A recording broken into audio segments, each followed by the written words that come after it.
Hello everyone, this is doctor Sushma Saralla, consulting homeopathy at Fidicus homeopathy. ఈ రోజు మనం discuss చేసుకునే టాపిక్ వెజైనల్ క్యాండిడియాసిస్.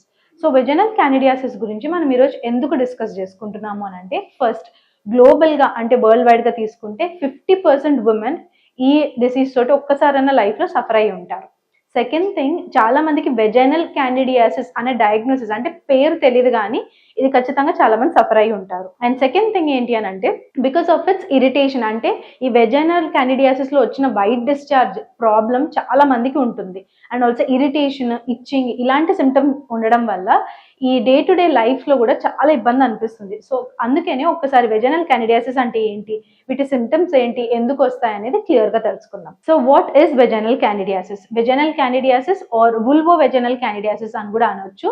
ఇది ఒక ఈస్ట్ ఇన్ఫెక్షన్. ఇది ఆపర్చునిస్టిక్ ఈస్ట్ ఇన్ఫెక్షన్ అనమాట. అండ్ ఆపర్చునిస్టిక్ అంటే ఏంటి అని అంటే, స్కిన్ మీద ఎలాగైతే మనకి బ్యాక్టీరియా ఉంటాయో, స్కిన్ కట్ అయితేనే కదా బ్యాక్టీరియా లోపలికి వెళ్ళేది, అలాగే వెజైనాలో కూడా చిన్న చిన్న ప్రాబ్లమ్స్ రావడం వల్ల ఈ ఈస్ట్ అనేది మనకి ఎక్కువగా ప్రాలిఫరేట్ అంటే మల్టిప్లై అయిపోయి మనకి ఇన్ఫెక్షన్ అనేది కాజ్ చేస్తుంది. దాన్నే వెజైనల్ క్యాండిడియాసిస్ అని అంటాం. Signs and symptoms.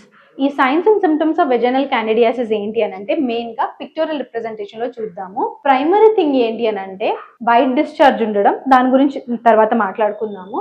Burning while urinating. చాలా మంది యూరిన్ వెళ్తున్నప్పుడు ఫీమేల్స్ లో బర్నింగ్ ఉంటే యూరినరీ ట్రాక్ ఇన్ఫెక్షన్ ఏమో అనుకుంటారు.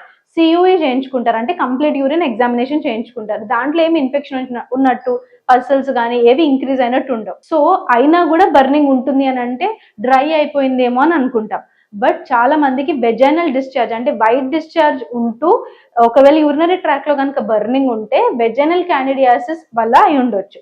బర్నింగ్ తో పాటు కంపల్సరీ దురద ఉంటుంది, అంటే వెజైనల్ ఆరిఫైస్ చుట్టూ కూడా ఒక రకమైన ఇచ్చింగ్ ఉంటుంది.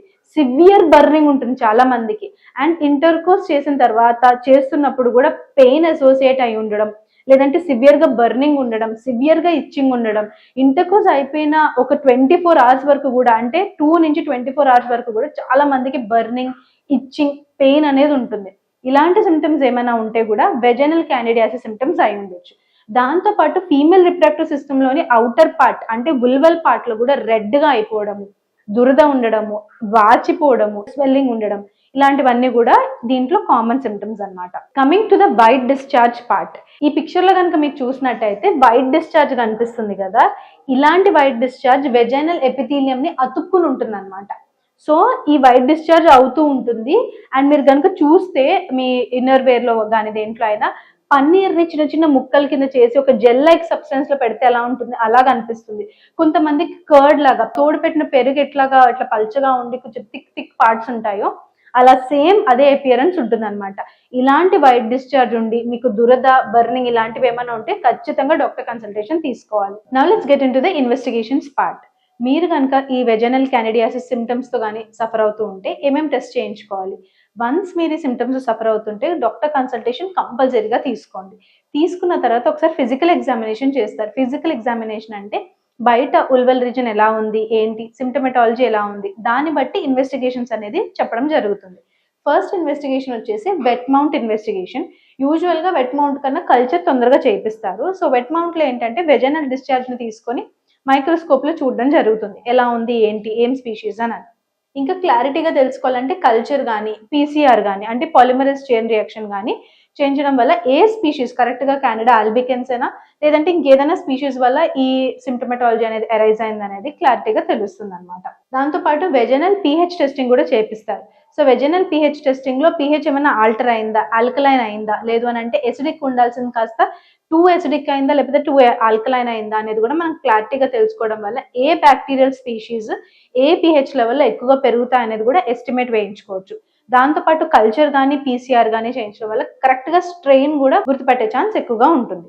దాంతో పాటు అడిషనల్ టెస్ట్ చేయించుకోవాలి. ఒకవేళ కనుక ఈ సిమ్టమ్స్ మీకు రికరెంట్ గా వస్తున్నాయి, అంటే తొందరగా అంటే ఒక 1 month తగ్గి ఒక 3 months గ్యాప్ లో మళ్ళీ వచ్చి అట్లా రికరెంట్ గా వస్తున్నాయి అని అంటే ఖచ్చితంగా HbA1c చేయించుకోవాలి.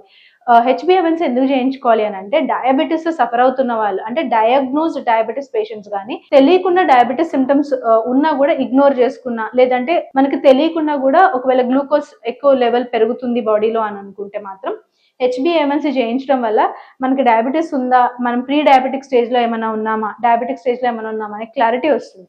Once if you're in pre diabetic stage or in diabetic stage, అంటే డయాబెటీస్ లేకుండా రాకుండా ఉండే స్టేజ్, అంటే డయాబెటీస్ కన్నా ముందు ఉండే స్టేజ్ ప్రీ డయాబెటిక్ స్టేజ్ అని అంటారు.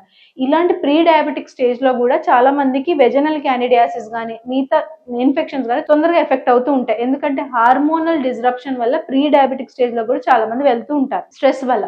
సో ఈ pre diabetic stage or diabetic స్టేజ్లో ఉన్న వాళ్ళు కూడా కంపల్సరీ HbA1c చేయించుకోవడం వల్ల అది మెయింటైన్ అవుతుందా లేదా అనేది మనకి క్లారిటీగా తెలుస్తుంది. నెక్స్ట్ వచ్చేసి immune function test. Immune function test అంటే ఏంటి అని అంటే, మనకేమైనా ఏదైనా ప్రాబ్లం వచ్చినప్పుడు బాడీ రియాక్ట్ అవ్వడం అనేది కామన్ ఇష్యూ కదా.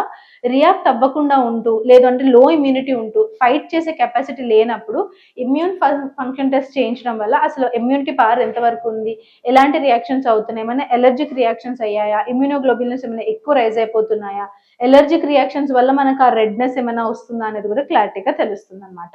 Now let's get into the structure and function. అంటే uterus, female reproductive system, vagina structure and function తెలుసుకోవడం వల్ల మనకి క్యాండిడియాసిస్ రావడం వల్ల ఏమేమి చేంజెస్ అనేవి జరుగుతాయి అనేది క్లియర్గా అర్థమవుతుంది. ఒకసారి తెలుసుకుందాం. ఈ పిక్చర్లో మీరు చూస్తున్నది ఫీమేల్ రిప్రొడక్టివ్ సిస్టమ్. ఇది యూట్రస్, ఈ పార్ట్ సర్విక్స్ అని అంటారు. ఇది వెజైనా. ఈ వెజైనా నార్మల్గా ఫోల్డ్స్ లాగా ఉంటుంది అనమాట. ఇట్లా ఫోల్డ్స్గా ఉంటుంది. ఎప్పుడైతే ప్రెగ్నెంట్ అయ్యి డెలివరీ చేస్తారో అప్పుడు ఆ డెలివరీ అయ్యే టైంలో బేబీ బయటికి రావడానికి ఇది ఎక్స్పాండ్ అవుతుంది అన్నమాట. ఫోల్డ్స్ అన్ని నార్మల్ అయ్యి స్ట్రెచ్ అవుతుంది అనమాట వెజైనా మామూలుగా. దాని తర్వాత దీంట్లో కొన్ని కామన్ గా ఉండే బ్యాక్టీరియా ఉంటాయి. స్కిన్ మీద ఎట్లా కొన్ని బ్యాక్టీరియా కామన్, అలాగే వెజైనా ఫ్లోరా కూడా కొన్ని కామన్ బ్యాక్టీరియా అనేది మనకు కనిపిస్తూ ఉంటుంది. దాంతో పాటు వెజైనాకి బేసిక్ గా pH లెవెల్ అనేది ఒకటి మెయింటైన్ అవుతూ ఉంటుంది. pH లెవెల్ స్లైట్లీ ఎసిడిక్ గా ఉంటుంది అనమాట. ఈ ఎసిడిక్ pH లెవెల్ వల్ల మనకి బ్యాడ్ బ్యాక్టీరియా గ్రోత్ అనేది ఖచ్చితంగా మనం రెస్ట్రిక్ట్ చేస్తుంది వెజైనా.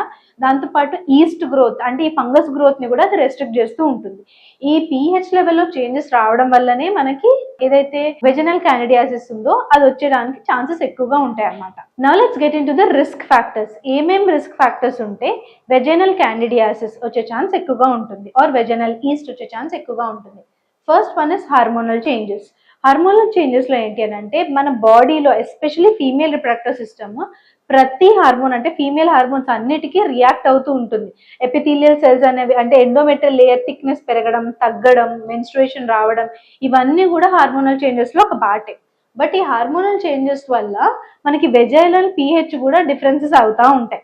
సో మంచిగా హార్మోన్ బ్యాలెన్స్ లేని వాళ్ళల్లో తొందరగా వచ్చే ఛాన్స్ ఉంటుంది. అండ్ రికరెన్స్, అంటే లైక్ ఎక్కువ సార్లు రిపీటెడ్ గా కూడా ఈ వెజైనల్ క్యాండిడియాసిస్ అనేది వచ్చే ఛాన్స్ ఎక్కువగా ఉంటుంది. వీక్ ఇమ్యూన్ సిస్టమ్, బాడీకి తనంత తాను ఫైట్ చేసుకునే శక్తి ఉంటుంది అనమాట. ఒకవేళ ఆటోఇమ్యూన్ డిసీజెస్ కానీ, లేదంటే ఏదైనా ప్రాబ్లం ఉంది, ఎక్కువగా హైపర్ రియాక్ట్ అవుతుంది, హైపర్ సెన్సిటివ్ ఇమ్యూన్ రియాక్షన్స్ ఉంటే మామూలుగా అలోపతి డాక్టర్స్ ఏం చేస్తారంటే ఇమ్యూన్ సప్రెసెన్స్ అనేవి ఇస్తారు. ఈ ఇమ్యూన్ సప్రెసెన్స్ వల్ల ఏమవుతుందంటే, ఏదైతే మనం ఇప్పుడు ఉన్న ఎలర్జీ రియాక్షన్ తగ్గుతుందో దాంతోపాటు ఓవరాల్ గా బాడీలో ఉండే ఈ రియాక్షన్, ఏదైతే మనం ఇమ్యూన్ రియాక్షన్ ఉంటుంది, ఏదైనా ప్యాథోజన్ అంటే ఒక ఎలర్జీ ఏజెంట్ కానీ, ఒక బ్యాక్టీరియా కానీ, ఒక వైరస్ కానీ వచ్చినప్పుడు ఫైట్ చేసే కేపబిలిటీ కూడా ఈ ఇమ్యూన్ సప్రెసెంట్స్ వల్ల తగ్గిపోతుంది అనమాట. అలాంటి వాళ్ళల్లో, ఇంకా మామూలుగా కూడా ఫుడ్ మంచిగా లేక హెల్దీగా లేకున్న వాళ్ళలో, వీక్ ఇమ్యూన్ సిస్టమ్ ఉన్న వాళ్ళలో కూడా ఈ వెజైనల్ క్యాండిడియాసిస్ వచ్చి రిపీటెడ్ గా వస్తుంది అనమాట. ఆ రిపీట్ ఆర్ రికరెన్స్ అనేది ఎక్కువగా కనిపిస్తూ ఉంటుంది. డయాబెటీస్ లో కూడా అంతే.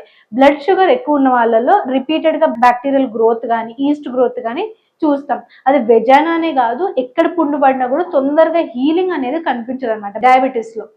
వెజైనల్ డ్యూషింగ్ అంటే ఏంటి అని అంటే, వెజైనాని వాష్ చేయడం అని అర్థం అనమాట. కొంతమంది ఓవర్గా క్లీన్గా ఉండాలి, లేదు అని అంటే ఈ క్లీన్ సోప్స్ పెట్టుకోవడం వల్ల నేను క్లీన్గా ఉంటాను, నాకు ఎలాంటి బ్యాక్టీరియల్ ఇన్ఫెక్షన్ రాదు అని అనుకుంటారు. But that's just a myth. ఎందుకంటే ఎక్కువగా క్లీన్ చేసే వాళ్ళలో వెజైనా డ్రై అయిపోతుంది, pH లెవెల్ మారిపోతుంది, గుడ్ బ్యాక్టీరియా ఏదైతే కామన్ ఫ్లోరా ఉంటుందో అది చనిపోయి బ్యాడ్ బ్యాక్టీరియా అండ్ ఈ తొందరగా ఇన్ఫెక్ట్ అయిపోతూ ఉంటుంది. So please do not wash your vagina too often. Tight clothing. So tight clothing కి మన వెజైనల్ ఈస్ట్ డెవలప్ అవడానికి ఏంటి సంబంధం అని అంటే, ఎక్కువగా టైట్ క్లోతింగ్ వేసుకునే వాళ్ళలో బ్లడ్ సప్లై తగ్గిపోతుంది, తొందరగా చెమట పట్టే ఛాన్స్ ఎక్కువగా ఉంటుంది. ఈ స్వెట్ ఎక్కువ ఉండడం వల్ల, టైట్ క్లోతింగ్ వల్ల, ఆ రిస్ట్రిక్టెడ్ స్పేస్ వల్ల బ్లడ్ సప్లై కూడా తగ్గిపోవడం వల్ల తొందరగా ఈస్ట్ ప్రొడ్యూస్ అయ్యే ఛాన్స్ కూడా ఉంటుంది, అంటే మల్టిప్లై అయ్యే ఛాన్స్ ఎక్కువగా ఉంటుంది. ఇరిటెంట్స్ అంటే ఎక్కువగా బాడీ వాషెస్లో కానీ ఇంటిమేట్ ఏరియా వాషెస్లో కానీ ఫ్రేగ్రెన్స్ ఎక్కువ ఉన్న ప్రోడక్ట్స్ ఏమైనా యూజ్ చేస్తున్నా కూడా మనకి ఈ వెజనల్ క్యాండిడియాసిస్ వచ్చే రిస్క్ అనేది పెరుగుతుంది. ఈ ఉన్న వాళ్ళందరిలోనూ వెజనల్ క్యాండిడియాసిస్ వస్తుందా అంటే లేదు. These are just risk factors, అంటే కొంచెం ఎక్కువ ఛాన్స్ ఎక్కువ ఉంది ఈ వెజనల్ క్యాండిడియాసిస్ రావడానికి అని అర్థం. Now let's get into the causes or causative organisms for vaginal candidiasis. అంటే ఈ వెజనల్ క్యాండిడియాసిస్ దేని వల్ల వస్తుంది అని అంటే, as you can see in the picture, it's usually caused by Candida albicans. అదొక స్పీషీస్ అన్నమాట. బట్ క్యాండిడాలోనే డిఫరెంట్ స్పీషీస్ లో కూడా మనకి ఇది కనిపిస్తూ ఉంటుంది.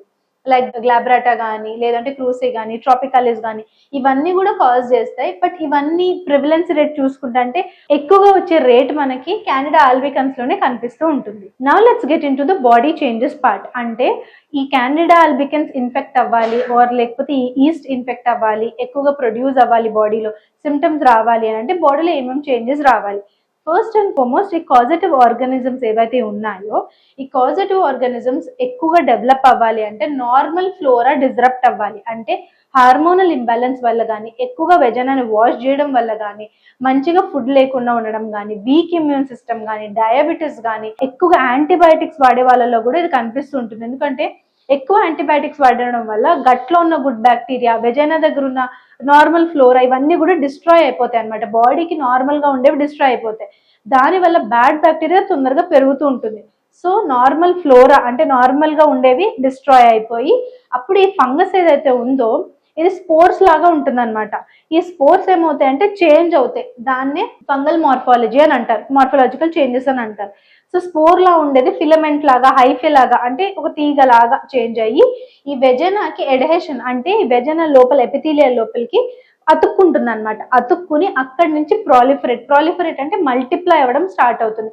వన్స్ మల్టిప్లై అయిన తర్వాత మనకి ఈ ఏదైతే వెజనల్ డిశ్చార్జ్ అంటే వైట్ డిశ్చార్జ్ ఏదైతే ఉందో పెరుగులాగా, లేదంటే పన్నీర్ ముక్కలు ఉన్నప్పుడు థిక్ జెలాటినస్ ఫ్లూయిడ్ లో పన్నీర్ ముక్కలు వేస్తే ఎట్లా థిక్ గా ఇట్లా డిస్ట్రిబ్యూట్ అయినట్టు అనిపిస్తుందో అలాంటి వెజనల్ డిశ్చార్జ్ మనకి ఈ ఎక్కువ ఈస్ట్ ఉండడం వల్ల కనిపిస్తూ ఉంటుంది. And inflammatory response, body once ఏదైనా ప్యాథోజన్ అంటే ఏదైనా వైరస్ కానీ ఈస్ట్ కానీ డెవలప్ అవుతుంటే దాని అంతా అదొక రియాక్షన్ ఇస్తుంది. ఆ రియాక్షన్ ఫైటింగ్ ప్రాసెస్ లో బాడీ వేడిగా అవ్వడం, అంటే ఆ ఉల్వల్ రీజన్ అవుట్ సైడ్ ఉండే రీజన్ వేడిగా అవ్వడం, ఎర్రగా అవ్వడం, స్వెల్లింగ్ రావడం, ఇచ్చింగ్ రావడం, ఇరిటేషన్ రావడం, బర్నింగ్ సెన్సేషన్ రావడం అనేది క్యారెక్టరిస్టిక్ ఫీచర్స్ అనమాట. Coming to the conventional treatment part of vulvovaginal candidiasis or vaginal candidiasis or vaginal yeast. What is conventional treatment అంటే allopathic form of treatment or western form of treatment ని మనం conventional treatment అనే అంటాం. So once మీరు ఈ symptoms ఉన్నాయి ఒక gynaecologist దగ్గరికి వెళ్తే ఏమేమి ప్రిస్క్రైబ్ చేస్తారు అనేది ఒకసారి చూద్దాం. ఫస్ట్ వచ్చేసి topical antifungal creams. Topical antifungal creams అంటే ఈ వెజనల్ ఏరియా దగ్గర ఈ క్రీమ్స్ ని అప్లై చేయడం ద్వారా ఫంగస్ గ్రోత్ ని రిస్ట్రిక్ట్ చేయొచ్చు. దాంతో పాటు మనం దీంట్లో క్లాట్రిమజోల్ ఇట్లాంటి క్రీమ్స్ ఇస్తాం. బట్ దీనివల్ల వచ్చే ప్రాబ్లం ఏంటి, ఆల్రెడీ బర్నింగ్ సెన్సేషన్, ఇరిటేషన్ గా ఉంది, ఇచ్చింగ్ గా ఉంది, ఇబ్బందిగా ఉంది డే టు డే యాక్టివిటీ చేయడానికి, దాని మీద క్రీమ్ పెట్టుకొని ఉండాలి అని అంటే it will be little bit of problem. దాంతో పాటు లోకల్ గా ఇరిటేషన్ రావడం, కొంతమందిలో బర్నింగ్ సెన్సేషన్ రావడం, కొంతమందికి ఇచ్చింగ్ రావడం కూడా ఎక్కువగా కనిపిస్తూ ఉంటుంది. అలాగే వీటితో పాటు ఓరల్ మెడికేషన్స్ ని కూడా ఇస్తారు. సో ఓరల్ మెడికేషన్స్ లో ఫ్లూకనజోల్ ఇట్లాంటి టాబ్లెట్స్ వాడడం వల్ల చాలా మందికి కడుపులో నొప్పి రావడం, నాజియా, వామిటింగ్ సెన్సేషన్స్, కొంతమందికి హెడ్ ఏక్ ఇట్లాంటి సైడ్ ఎఫెక్ట్స్ కనిపిస్తూ ఉంటాయి. So conventional form of treatment లో సైడ్ ఎఫెక్ట్స్ తో పాటు ఇంకొక ప్రాబ్లం ఉంది. అంటే రికరెన్స్ రేట్ ని తగ్గించలేకపోవడం. అంటే ఒక్కసారి వచ్చిన దాన్ని సిమ్టమెటాలజీని మనం యాంటీ ఫంగల్ ట్రీట్మెంట్ తో మనం తగ్గించేస్తున్నాం. తగ్గించిన తర్వాత హార్మోనల్ డిస్రప్షన్ ఏదైతే హార్మోనల్ ఇంబ్యాలెన్స్ ఉందో, లేదంటే డయాబెటీస్ ఉందో, లేదంటే ఇంకేదైనా కండిషన్ వల్ల ఇది వస్తుందో దాన్ని మనం ఇక్కడ టార్గెట్ చేయలేకపోతున్నాం. Next coming to the homeopathic treatment part of vulvovaginal candidiasis or vaginal candidiasis. So హోమియోపతినే మనం ఈ వెజనల్ క్యాండిడియాసిస్ కి ఎందుకు యూజ్ చేయాలి? ఒకటి ఆల్రెడీ మాట్లాడుకున్నది ఏంటి అంటే కన్వెన్షనల్ ట్రీట్మెంట్ లో మనకి రికరెన్సీ ఛాన్స్ అంటే రిపీటెడ్ గా ఈ ఈస్ట్ ఇన్ఫెక్షన్ వచ్చే ఛాన్స్ ని తగ్గించలేం. ఉన్న ఈస్ట్ ఇన్ఫెక్షన్ ని తగ్గించవచ్చు యాంటీ ఫంగల్ ట్రీట్మెంట్స్ తీసుకోవడం వల్ల. బట్ నెక్స్ట్ టైం రాకుండా లేదు అని అంటే ఉన్నదాన్ని కంప్లీట్ గా సైడ్ ఎఫెక్ట్స్ లేకుండా కన్వెన్షనల్ ట్రీట్మెంట్ లో problem one is side effects, second thing is the recurrence rate. So ఇవి రెండింటిని మనము మినిమైజ్ చేయొచ్చు హోమియోపతి ట్రీట్మెంట్ లో. అంటే సైడ్ ఎఫెక్ట్స్ అనేవి zero, no side effects, is completely safe and natural to use. Second thing very easy to use, creams ఏమి apply ఆ vaginal ఏరియాలో అప్లై చేయాల్సిన అవసరం ఉండదు. డైరెక్ట్గా నోట్లోకి మెడికేషన్ తీసుకోవాల్సి ఉంటుంది. దాంతోపాటు పాలిటబుల్ మెడిసిన్ ఏదైతే ఉందో మనం గ్లోబ్యులర్ ఫామ్లో ఇస్తాం కాబట్టి తీసుకోవడానికి ఇబ్బంది అనేది మనకు అనిపించదు. దాంతోపాటు ఇమ్యూన్ సప్రెషన్ లేదు అంటే డయాబెటీస్ లేదు అంటే హార్మోనల్ చేంజెస్ ఏమైనా ఉన్నా కూడా మనం ఈ హార్మోనల్ చేంజెస్ని, ఇమ్యూన్ సప్రెషన్ని, డయాబెటీస్ని తగ్గిస్తూ ఈ రికరెన్స్ రేట్ని కూడా తగ్గించవచ్చు. మీరు ఒకవేళ మన దగ్గరకు వచ్చినట్టయితే డయాబెటీస్ తో పాటు ఈ వల్వోవెజనల్ క్యాండిడియాసిస్ ఉంటే రెండింటిని కన్సిడరేషన్ లోకి తీసుకుంటాం. ఇదొక డిసీజ్ అదొక డిసీజ్ లా కాకుండా మిమ్మల్ని ఒక పర్స్పెక్టివ్ ఒక పర్సన్ లా చూసి ఆ డిసీజ్ మొత్తాన్ని, మీ డయాబెటీస్ ని కానీ, మీ ఇమ్యూన్ ప్రాబ్లమ్ ని కానీ, మీ హార్మోనల్ ప్రాబ్లమ్ ని కానీ, లేదంటే మీ పీసీఓడి, పీసీఓఎస్ ఇలాంటి ఏ ప్రాబ్లమ్స్ వచ్చినా కూడా అవి దాంతో పాటు ఈ క్యాండిడియాసిస్ ఉంటే మాత్రం అవన్నీ ఒక పర్సన్ లాగా ట్రీట్ చేసి ఇండివిజువల్ గా టైలర్ మేడ్ మెడిసిన్ మీకు ఇవ్వడం వల్ల ఇమ్యూనిటీ పెరుగుతుంది. దాంతో పాటు మీ డయాబెటీస్ తగ్గే ఛాన్సెస్ ఉంటుంది, మీ వెజనల్ ఫ్లోరా బాగుంటుంది, పిహెచ్ నార్మల్ లెవెల్ కి రిస్టోర్ అవుతుంది, ఇచ్చింగ్ తగ్గుతుంది, బర్నింగ్ తగ్గుతుంది, పెయిన్ డ్యూరింగ్ ఇంటర్కోర్స్ తగ్గుతుంది, రిలీవ్ చేయొచ్చు ఉన్న సిమ్టమ్స్ ని, క్యూర్ చేయొచ్చు ఈ కేస్ ని, నెక్స్ట్ టైం రాకుండా ప్రివెంట్ చేయొచ్చు. Coming to the precautionary part, అంటే వెజనల్ క్యాండిడియాసిస్ తో సఫర్ అవుతుంటే లేదంటే వెజనల్ క్యాండిడియాసిస్ రాకుండా ఏమేమి ప్రికాషన్స్ తీసుకోవాలి. ఫస్ట్ అండ్ ఫార్మోస్ట్ కంపల్సరీగా మీరు ఫ్రేగ్రెన్స్ ఫ్రీ ప్రోడక్ట్స్ వాడాలి. అంటే ఫ్రేగ్రెన్స్ ఉన్నవి కానీ, సెంటెడ్ టాంపూన్స్ కానీ ఇట్లాంటివి వాడడం ఆపేయాలి. అలాగే ఇన్నర్వేర్ అనేది సింథటిక్ ఫ్యాబ్రిక్ కాకుండా కాటన్ ఫ్యాబ్రిక్ ని చూస్ చేసుకోండి. దాంతోపాటు refrain from wearing tight pants or tight jeans. ఎందుకనంటే టైట్ గా వేసుకోవడం వల్ల చెమట పట్టడం, బ్లడ్ సప్లై తగ్గిపోవడం వల్ల మనకి క్యాండిడియాసిస్ అనేది ఎక్కువగా వచ్చే ఛాన్స్ ఉంటుంది. దాంతోపాటు keep yourself clean and dry. By meaning keep yourself clean and dry, it does not have anything to do with vaginal douching. అంటే వెజనల్ ఓవర్గా క్లీన్ చేసుకోవడం మానేసి నార్మల్ ఎట్లా హెల్దీ హ్యాబిట్స్ ఉంటాయో healthy bathing and healthy hair wash ఇట్లాంటివి చేసుకోవాలి. కానీ too much of vaginal cleaning ని కంపల్సరీ అవాయిడ్ చేయాలి. అండ్ బాత్ ప్రోడక్ట్స్ ఏవైతే ఉన్నాయో అవన్నీ ఫ్రేగ్రెంట్ ఫ్రీగా ఉంటే చాలా చాలా మంచిది. మంచి లైఫ్ స్టైల్ని ఎంచుకోవడం అంటే స్ట్రెస్ ఫ్రీ, దాంతోపాటు మంచిగా ఫుడ్ తినడం, మంచిగా ఎక్సర్సైజ్ చేయడం వల్ల హార్మోనల్ బ్యాలెన్స్ కరెక్ట్గా ఉండి మనకి ఈ వెజనల్ క్యాండిడియాసిస్ కూడా తగ్గుతుంది. దాంతోపాటు విటమిన్ సి ప్రొడక్ట్స్ ఎక్కువగా తీసుకోవడం, లైక్ లెమన్, సిట్రస్ ఫ్రూట్స్ కానీ, లేదు అని అంటే మన గువావా ఆర్ జామకాయ కానీ, కివీ కానీ తీసుకోవడం వల్ల తొందరగా ఇన్ఫెక్షన్ ని ఫైట్ చేసే కెపబిలిటీ కూడా పెరుగుతుంది. దాంతోపాటు షుగర్ ఫుడ్స్ ని తగ్గించడము, మంచిగా మెడిటేషన్ చేసుకుని స్ట్రెస్ తగ్గించుకోవడం very very important. Next main thing ఏంటంటే ప్రికాషన్స్ లో పెరుగు ఉన్న ప్రోడక్ట్స్ అంటే యోగర్ట్ ఉన్న ప్రోడక్ట్స్, యోగర్ట్ కానీ కర్డ్ కానీ ఉన్న ప్రోడక్ట్స్ ఖచ్చితంగా తీసుకోండి. దీనివల్ల గుడ్ బ్యాక్టీరియా గట్లోను ఇంకా వెజైనల్ నార్మల్ ఫ్లోరా కూడా మంచిగా ఉండి మనకి గుడ్ బ్యాక్టీరియా అనేది పెరగడం వల్ల క్యాండిడియాసిస్ రికరెంట్ గా రాకుండా ప్రివెంట్ చేయొచ్చు, ఉన్న వాళ్ళకి కూడా సిమ్టమ్స్ తగ్గించవచ్చు. Coming to the neglect part, అంటే ఒకవేళ మీరు వెజనల్ క్యాండిడియాసిస్ కానీ ఇట్లాంటి వైట్ డిశ్చార్జ్ తో సఫర్ అవుతూ ఉంటుంటే దాన్ని నెగ్లెక్ట్ చేయడం వల్ల ఏమవుతుంది, గుర్తుపెట్టుకోండి, నార్మల్ వైట్ డిశ్చార్జ్ అనేది వైట్ కలర్ ఎగ్యువల్ కలర్ లో ఉంటుంది. అది కూడా పీరియడ్స్ వచ్చే 1-2 days లేదు అని అంటే ఎక్సైట్ అయినప్పుడు వచ్చే డిశ్చార్జ్ అనమాట. అది కాకుండా అబ్నార్మల్ గా వెజనల్ డిశ్చార్జ్ రావడం, పెయిన్ ఉండడం, నడుము నొప్పి ఉండడం, కాళ్ళు ఆగడం, బర్నింగ్, ఇరిటేషన్, ఇచ్చింగ్ ఇలాంటివి ఏమైనా సిమ్టమ్స్ ఉన్నా రెడ్ గా అయిపోవడం వల్ల ఇవి ఇన్ఫెక్షన్ తాలూకా లక్షణాలు అనమాట. ఈ ఇన్ఫెక్షన్ ఉన్నప్పుడు మనం పట్టించుకోకుండా డాక్టర్ దగ్గరికి వెళ్లకుండా ఉంటే ఈ ఏదైతే రీప్రొడక్టివ్ సిస్టమ్ దగ్గర ఉన్న ఇన్ఫెక్షన్ బాడీ అంతా కూడా సోకే ఛాన్స్ ఉంటుంది. అంటే సిస్టమిక్ ఇన్ఫెక్షన్ కింద మారే ఛాన్స్ కూడా ఉంటుంది. ఇలాంటి సిమ్టమ్స్ కనుక మీరు సఫర్ అవుతుంటే ఖచ్చితంగా doctor consultation as soon as possible తీసుకోండి. Coming to the consultation part, మీరు కనుక వెజనల్ క్యాండిడియాసిస్ తో కానీ లేదంటే ఇంకేదైనా ఫీమేల్ రిప్రొడక్టివ్ ప్రాబ్లమ్స్ తో కానీ సఫర్ అవుతూ ఉంటుంటే, if you want to consult us, మీ ఇంటి దగ్గరలో ఉంటే వచ్చి ఇన్ పర్సన్ కాంటాక్ట్ అవ్వచ్చు. అలా కాకుండా ఒకవేళ మీరు దూరంగా ఉన్నట్లయితే ఆన్లైన్ లో ఆడియో అండ్ వీడియో కన్సల్టేషన్ ద్వారా మీరు మమ్మల్ని కాంటాక్ట్ అవ్వచ్చు. వన్స్ డాక్టర్ కన్సల్టేషన్ అయిపోయిన తర్వాత ఏమైనా ఇన్వెస్టిగేషన్స్ కావాలి అని అనుకుంటే we will let you know. మీ దగ్గర ఉన్న ఇన్వెస్టిగేషన్స్ ను కూడా మాతో షేర్ చేసుకోవచ్చు. వన్స్ ఈ ప్రాసెస్ అంతా కంప్లీట్ అయిపోయిన తర్వాత హోమ్ డెలివరీ చేయడం జరుగుతుంది మా మెడిసిన్స్. ఒకవేళ మీరు ఇండియాలో ఉంటే కనుక 3 to 4 business days time period పడుతుంది. యుఎస్ఏలో ఉంటే 3 to 5 business days, across the globe 4 to 8 business days మా మెడిసిన్స్ మీ డోర్ స్టెప్ కి రీచ్ అవ్వడానికి టైం పడుతుంది. మీరు మమ్మల్ని కాంటాక్ట్ అవ్వాలంటే ఈ నెంబర్ ద్వారా కాల్ కానీ, వాట్సాప్ కానీ, మెసేజ్ కానీ చేసి మమ్మల్ని కాంటాక్ట్ అవ్వచ్చు. ఇంకా ఫిడికస్ హోమియోపతి గురించి తెలుసుకోవాలి అని అనుకుంటే www.fidicus.com ని ఒకసారి చూడండి. మీరు కనుక వెజనల్ క్యాండిడియాసిస్ లేదంటే female reproductive system problems suffer అవుతూ ఉంటే, క్యూర్ కోసం వెతుకుతూ ఉంటే, why should you choose Fidicus homeopathy? Because Fidicus homeopathy stands for highest chance of health. ఇక్కడ మేము 3 ప్రిన్సిపల్స్ క్లియర్ గా పాటిస్తాం. ఒకటి, ఆల్రెడీ ఉన్న కేసెస్లో హై సక్సెస్ రేట్ ఉండడం, ఫీమేల్ రిప్రొడక్టివ్ ప్రాబ్లమ్స్ కానీ లేదంటే వెజైనల్ క్యాండిడియాసిస్ కానీ ఈస్ట్ ఇన్ఫెక్షన్స్ కానీ వీటిలో ఆల్రెడీ ఉన్న కేసెస్లో మాకు మంచి సక్సెస్ రేట్ రావడం, దాంతోపాటు ట్రాన్స్పరెంట్ మెడికేషన్ మీకు ఏదైతే ప్రోగ్నోసిస్ ఉందో ఎలా ఉంది కేసు ఏంటి అనేది ఎక్స్ప్లెయిన్ చేయడం, ట్రీట్మెంట్ ఆప్షన్స్ని మీకు చెప్పడం, దాంతోపాటు పర్సనల్ కేర్ అంటే ఏమన్నా మీకు ఇబ్బంది ఉంది, అపోహ ఉంది, భయాలు ఉన్నాయి వీటి గురించి అంటే మిమ్మల్ని ఎడ్యుకేట్ చేయడం, పర్సనల్ కేర్ ఇవ్వడం ఫిడికస్లో టాప్ నాచ్ ఉంటుంది. So if you want to choose health, if you want to choose cure for your diseases, choose Fideicus Homeopathy. Thank you. Fideicus Homeopathy.